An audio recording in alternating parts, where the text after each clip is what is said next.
Ibihe byiza kuri mwe mwese mukunda kandi mugakurikira ibiganiro bya Imena TV show. Nizere ko mumeze neza cyane kandi nizere ko mushima Imana.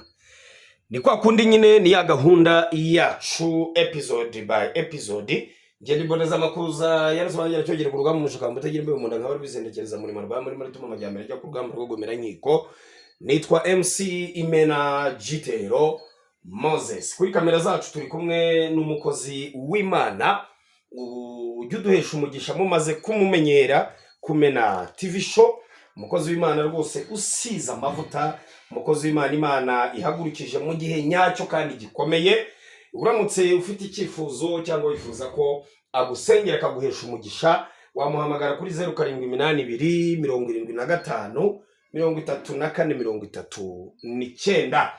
Reka nkwibutse ko abantu bafite ibibazo by'umugongo, abantu batameze neza, babantu bahorana amavunane, babantu baba bafite stress, babantu bicara bakababara, babantu bafite ibibazo bigiye bitandukanye, by'umwihariko harimo ibibazo by'imitsi, umutwe wakuzengereje, ndakurangira New York Sauna and Massage. Ni Kimisagara ku Ntaraga, ukirenga isoko gatoya uhita ubona icyapa munsi y'umuhanda cyanditseho New York Sauna and Massage kwa Brice. Aho uragenda habari abasore n'inkumi bagukoraho rikaka, babantu bakunda ka sauna kugira ngo imitsi gororoke bumve bameze neza.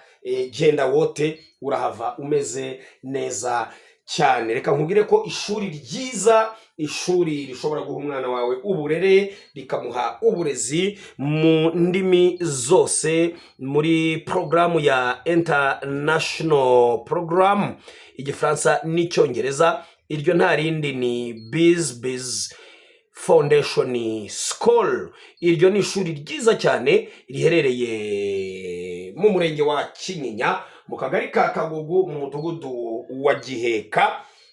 Aho rero nta handi hanyarukire, umwana wawe bamuhe amasomo avanze n'uburere buhanitse burimo indangagaciro za Gikristo.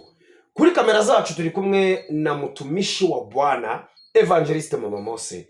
Umwanya ni wawe. Akoze cyane, Imana ibaho umugisha.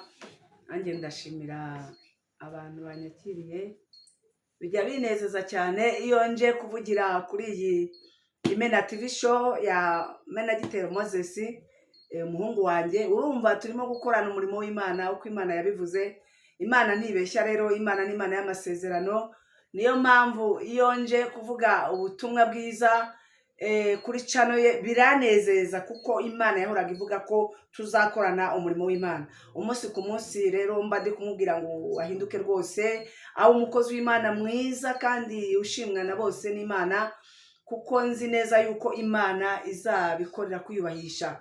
Niyo mpamvu rero Imana nyiribihe, Imana igira neza, Imana nyirubutware, Imana nyirubushobozi, Imana y'icyubahiro, Imana ivuga bikaba, yategeka bigakomera, ndi imbere yayo muri aya masaha kugira ngo mbabwirize ubutumwa bwiza kuri iyi channel y'iyi Mena TV show. Namwe mugubwe neza, inshuti, abavandimwe, abari kure, abari hafi, mwese mwumva ijambo ry'Imana. Mujya mukunda kumva ibindi biganiro bivanze, ariko turimo turagenda tuvangura dushyiraho ibiganiro by'ivuga butumwa ryiza rizatuma mugera ahandi hantu kandi hagifite umunezero. Imana ishimwe. Iterambere ni ryiza mu gihugu, iterambere ni ryiza hirya no hino, gukora ni byiza kuko na leta y'ubumwe twifuriza gukora, ariko mbere na mbere Imana. Senga Imana mu gitondo, numara gusenga hanyuma ugende ujye gukora icyo Imana yaguhamagariye. Waba uri umunyonzi, waba uri umumotari, Imana iha umugisha abamotari bakunda kugendana nanjye bantwaye, namwe ndabasengera, Imana ibampera umugisha. Hanyuma tugiye gusoma ijambo ry'Imana, mbifuriza umugisha w'Imana kandi mukurikira buno butumwa bwiza. Muhindukire rwose kandi mwumve neza kandi mwumvire, Imana ibaho umugisha. Nabateguriye ijambo ry'Imana ryanditse mu Bami ba mbere, igice ni icya 22, umurongo ni umurongo wa, reka duhere ku murongo wa 29 turagera kuri 34. Imana yacu itugirire neza cyane. Haravuze ngo abami batabara Ahabu yicwa, bukeye umwami w'Abisirayeli na Yehoshafati umwami w'Abayuda baratabara batera i Ramati y'i Galeyadi. Umwami w'Abayisirayeli abwira Yehoshafati ati ngiye kwiyoberanya njye ku rugamba, ariko wowe ambara imyambaro yawe y'ubwami. Nuko umwami w'Abisirayeli ariyoberanya ajya ku rugamba. Kandi ubwo umwami w'i Siriya yari yategetse abatware n'amagare ye uko ari 37 ati nimurwanye aboroheje cyane abakomeye, keretse umwami w'Abisirayeli wenyine. Nuko abatware n'abamagare barabutswe Yehoshafati baravuga bati nguriya umwami w'Abisirayeli, kuko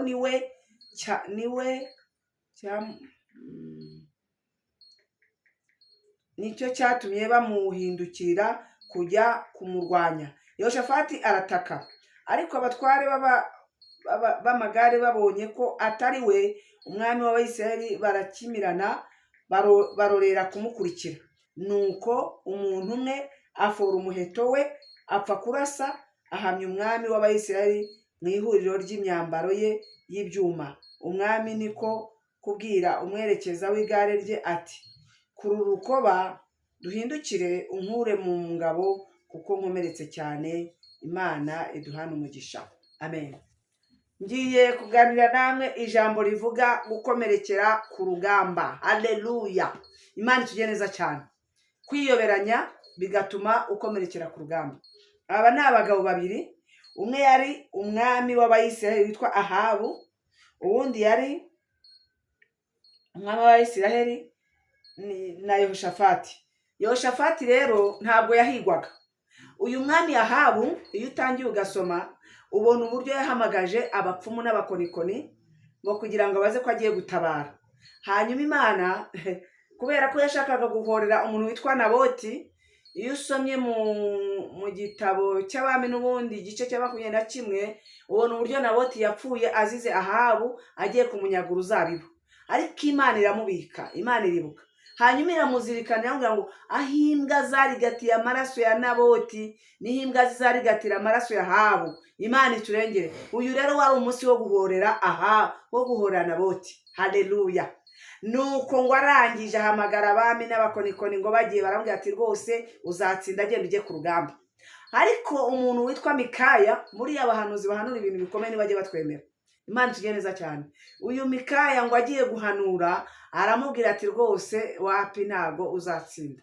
Ariko aranga aragenda kutumvira Imana. Imana iturengere cyane. Nuko ngo ajya kurwana, ariko mu kurwana kwe Imana itujye neza cyane abwira umwami w'Abayisiraheli, abwira Yehoshafati atumva Yehoshafati tugiye gutabara, ariko reka gene kwambara imyambaro y'urugamba niyoberanye njye kurwana. Ariko ndagira ntambaye imyambaro y'urugamba, ariko we Yehoshafati ambara imyambaro y'urugamba, hanyuma bare urwana bari we babona. Imana ni seriye ibyo ikora byose. Arangije Yehoshafati arabyemera. Hari igihe abantu bazagushuka nyine nawe ukabyumva, ariko narinje kukubwira ngo ujye ukora ibyo Imana ikubwiye. Imana itujye neza cyane. Abantu bose baba abakozi b'Imana, abantu bose baba abantu b'Imana. Hari umuntu umwe wageze kumbwira ngo ariko ubundi ngo abakozi b'Imana ngo twese ngo turabakozi b'Imana. Oya, twaba twibeshya. Umukozi w'Imana ni iki? Ni umuntu wahamagawe n'Imana akavugana n'Imana, Imana ikamuha umurimo ikamubwira ngo genda umvugire kandi unkorere, hanyuma kandi unkorere mu buryo nzakubwira. Naho se wowe wiriwe mu nyanya uri gucuruza inyanya utukana ibitutsi by'abashumba ngo nanjye ngo ndi umukozi w'Imana. Oya, ahubwo wowe umukozi ku giti cyawe, ahubwo uri umuntu w'Imana. Naho rero bitandukanye. Umuntu w'Imana n'umukozi w'Imana biratandukanye. Umukozi w'Imana ni umuntu uba mu murimo w'Imana. Yego nibyo ushobora kujya muri izo nyanya, sinje gupfobya abantu, ukajya gucuruza inyanya ariko mu mutima harimo imbaraga z'Imana. Nkasa ugacuruza wagera mu masaa 6 igihe nyine ubucuruzi ubona abantu bagiye kuruhuka, ugafunguka ugati oya reka simbuke ngiye gukora Imana. Ukagenda ukabwiriza ubutumwa bwiza, wangiza saa 8 ukongera ukagaruka ugakomeza gucuruza inyanya. Icyo gihe ubu uri umukozi w'Imana kandi unikorera. Imana itugeneza cyane. Ntago abakozi b'Imana Imana babwiye ngo mureke gukora. Oya, ntago ronje kugandisha abantu. Hari igihe Imana iguhamagara ikakuga ati nzagutunga, nzakugabunza, nzakugaburira abana, nzakwambikira abana, byose ikabikubwira, genda unkorere. Icyo gihe rero ntabwo urushya leta, urarya ukanywa ukambara kandi ugakora n'Imana. Ariko se uravuze ngo uri umukozi w'Imana, ugiye ahantu bacuruza ukavuga ati nimunkope ubugari, ukagenda ukabambura, icyo gihe si uri umukozi w'Imana? Oya, umukozi w'Imana ni umuntu uri smart, ni umuntu ukora ibintu Imana yamuhamagariye. Haleluya! Ndumva abantu benshi bari kugenda babyumviraho.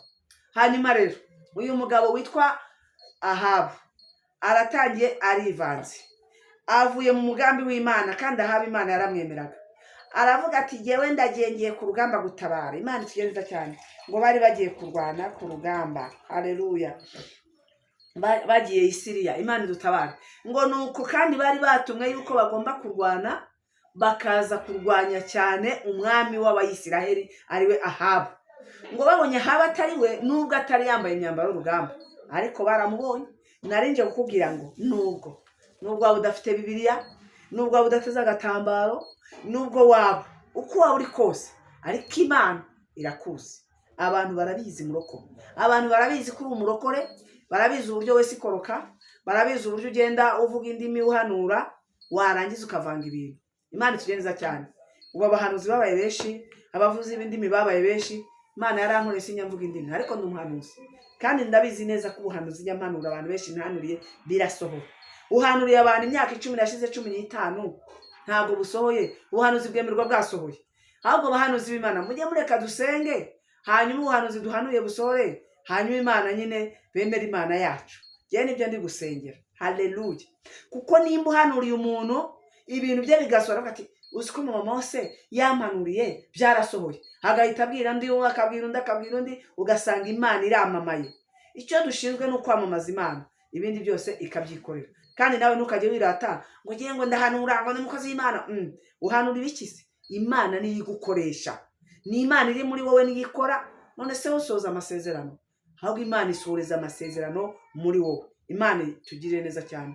Mpamvu Imana irakara abahanuzi hari igihe biyemera bakumva ngo n'abantu bamagaye cyane. Oya, twe turi abantu baciriritse b'Imana, ibikoresho by'Imana ikoresha ikayobora.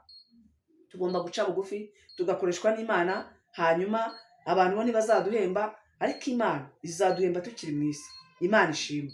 Hari igihe rero n'umuntu w'Imana yahembwe, ndabazi bamwe na bamwe benshi mujya mubabona ngo uriya ngo yagiye kuzimu, ngo ni oya, yenda naho barahakorera simbizi, ariko nivugira ibyo mu ijuru ko navuye mu ijuru, kuko ariho narungurutse nkabona amateka yaho. Icyamuka arikumbura. Haleluya! Icyamugakumbura ijuru muri iki gitondo, icyamugakorera Imana, ugakorera n'isi, yenda ukajya no mu mirimo yawe, ariko ukajya wibuka ko hari igihe kimwe nk'uko uzahera. Imana iturengere. Uwo muntu uri CHK, yankunda kujya gusura abarwayi CHK, ngasanga abantu bamwe bamanitse amaguru, ngasanga abandi ryinyo riri kuryinyo, umwuka ugasanga umwuka bari kuwupomba. Uzi ukuntu umwuka uhenda? Ariko twebweho Imana yaduhaye umwuka twirirwa tuvugisha nta giciro. Ese umwuka nakoreshe kuva mu gitondo, ubu nabona amafaranga nishyura? Haleluya! Imana yaduhaye umwuka, rero tuyubahe kandi tuyubahishe. Imana ishimwe. Hanyuma ngo uyu mugabo witwa Ahabu ageze ku rugamba, tugeze ku murongo wa 34, ngo nuko umuntu umwe afora umuheto we apfa kurasa, ahamya umwami w'Abisirayeli mu ihuriro ry'imyambaro ye y'ibyuma. Mana we, Mana iturengere. Umwami niko kubwira umwerekeza w'igare rye ati kurura urukoba dusubire inyuma kuko nkomeretse cyane. Amen. Reka nkubwire, abantu bari gukorana ibikomere. Niyo mpamvu ubona ujya mu murimo w'Imana ukabona ibintu biri kuzambazamba, biri kuzambagurika. Ntimukajye mukorera Imana mufite ibikomere.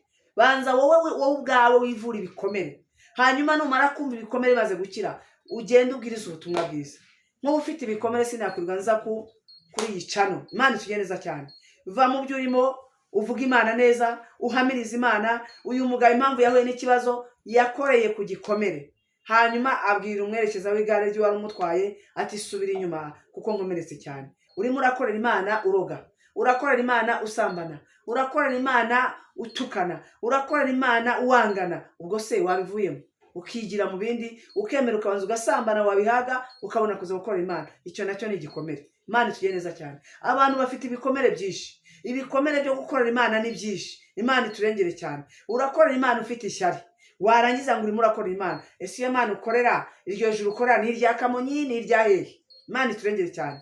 Narinjye kukubwira ngo ijuru rirahari kandi rizagirwamo n'umuntu wihanganye akagira urukundo akababarira. Imana iturengere. Umunsi ku munsi nzajya mbibabwira. Imana itugire neza cyane. Wanyumva ntunyumve, wabyemera ntubyemere, ariko message nayitambukije. Imana rero itugire neza cyane. Ese wowe iki gihe urimo ntabwo uri kugenda wiyoberanije? Imana idutabara. Ikintu Ahabu yazize yariyoberanije, agenda yiyoberanije, noneho ngo agenda ngo agiye ku rugamba kandi atambara imyambaro y'urugamba. Ese wowe uzajya gukorera imana wiyoberanije? Uzajya gukorera imana udakiranuka? Uzajya gukorera imana nawe ubwawe ufite amanyanga n'amanyanga? Imana izakwitaho gute? Imana idutabara. Nagira ngo nkubwire ngo uyu munsi korera imana ufite urukundo, korera imana ufite imbabazi, korera imana ufite kwihangana. Usabane n'abantu, uvuga imana neza. Niba mugenzi washubijwe, si ngombwa ngo se ngo yarashubijwe. Oya, niba yashubijwe Imana ishimwe, kubera ko ni igihe cye kandi nta bantu bazasubirizwa rimwe. Imana iturengere. Nk'ubu gihe abantu benshi nasengeye, bamwe baguze ama etaje, abandi baguze amamodoka, abandi ni birebire, ariko jyewe sindasubizwa uko Imana yabivuze. Ubwo rero nisubizwa muzavuga ngo nagiye kuzimu. We wagiyeyo ukagenda ukayora. Nkorera imana izampemba. Imana iturengere cyane. Korera imana nawe izaguhembe. Ese wagira ngo ubu twirirwa tuvuga gutya nta banga tuba dufite? Umunsi umwe umugabo ngo witwa Samusoni, nzamwigishaho, ngo yaje ngo kumena ibanga ry'Imana. Samusoni yarahamagawe, amaze guhamagarwa Imana imuha ubutware. Ubutaha ndashaka kuzigisha ku nkuru za Samusoni, nkuru zo kumena ibanga ry'Imana. Nuko ngo arangije ngo amaze ngo kumena ibanga ry'Imana, ngo Samusoni ngo Imana imunyaga imbaraga. Imana ishimwe cyane kandi Imana idutabare. Haleluya, haleluya. Imana iturengere. Uwo mwanya ngo Samusoni ngo yari afite ibanga ry'Imana, ngo amena ibanga ry'Imana. Ese aho numena ibanga ry'Imana? Ese aho nuvuga amagambo aterekeranye? Uyu munsi wa none rero kizwa neza, wikorana mu bikomere, wigendera mu bikomere, ahubwo korera Imana ukiranutse. Shuti yanjye, korera Imana ufite urukundo, korera Imana ufite imbaraga, korera Imana witanze wese. Amaguru yakorera Imana, amaboko yakorera Imana, umutima wawe ukorera Imana, abana bawe babwiza ubutumwa bwiza bakorera Imana. Imana ishimwe. Ndibuka ibintu Imana yajyaga imbwira nubwo nyine ataragera kuri tape nifuza Mose wanjye. Imana ikavuga ngo umwana wawe azakorera Imana.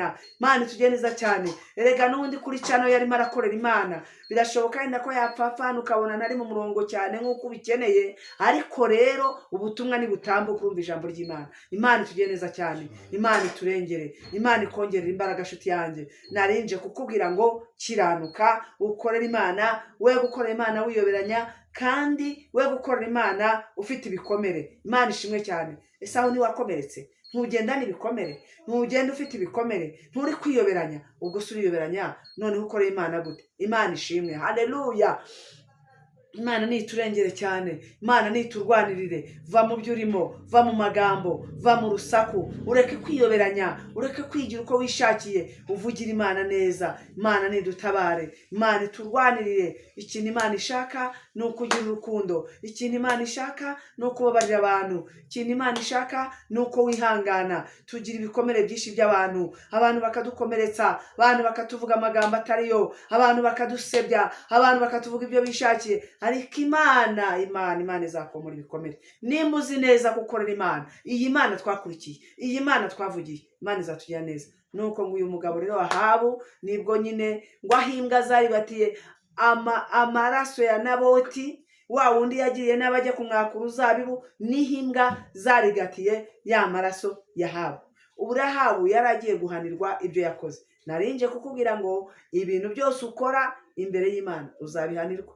Njyewe ntacyo nagutwara, umuntu ntacyo yagutwara, ariko kwiyoberanya kwawe bizagukorera ishyano. Reka kwiyoberanya. Ngwino uyu munsi ngwino, ndashaka kugusengera Imana. Ese wowe uri gutambuka, ko dukora ahantu henshi abantu bari gutambuka, uyu munsi ntukeneye gusengerwa? Wa musore we nawe ndi kureba, waza ugapfukama hano kuri iyi kamera nkagusengera Imana uyu munsi Imana ikakugirira neza. Narinje kukubwira ngo ngwino usengerwe, Imana itugire neza cyane. Uyu munsi Imana iguhindure, uyu munsi Imana itugire neza. Haleluya, haleluya. We kwiyoberanya mu murimo w'Imana, we kwiyoberanya mu byo urimo, Imana itugire neza cyane. Ndimo ndabona umusore hano uri gutambuka kandi ndabona yahagaze nawe ari kundeba akeneye kumva ubutumwa bwiza. Tebuka hano ngusengere Imana, tebuka hano ngusengere. Imana igira icyo ikora, Imana iguhindure, Imana ikwambika imbaraga, kuko Imana ifite urukundo. Imana itugire neza cyane. Ese waza nkagusengera Imana cyangwa ngusengera aho ngaho wicaye? Nta kibazo, ndagusengera nawe wumva ijambo ry'Imana kandi Imana igira icyo gukorera. Imana iduhana umugisha. Reka dusenge. Mana ishobora byose, Mana yumva gusenga. Uyu mugabo Ahabu yazize kutumvira, yazize kwiyoberanya, ariko nyemerera uwera wa Isiraheli, abantu bari gukorana ibikomere, bari gukorana ubugome, inzika, kutihangana, kugira amashyari, ubababarire mu izina rya Yesu Kristo, mu izina rifite imbaraga. Ndabasengeye abatambuka, abumva ubutumwa bwiza, Yesu Kristo, abo turi kumwe muri uyu mwanya, barambitse ibiganza mu mbaraga z'Imana. Haleluya, haleluya. Yewe nyiringabo, yewe nyiribihe, nyuranye ibihe kuri bene data, nyuranye ibihe Uwiteka, ubatabare, ubarengere, ubumve Yesu, kandi wongere ubumvire mu izina rya Yesu Kristo. Data ndabasengeye kugira ngo batabare abavuze amagambo menshi, abananiwe kubabarira, abakomerekeye ku murimo w'Imana. Yesu wongere ubakomeze. Urakoze Mana kuko ubagiriye neza kandi kubatabaye mu izina rya Yesu Kristo. Nibwo byambaje nizeye niringiye. Amen, amen. Imana ibahe umugisha.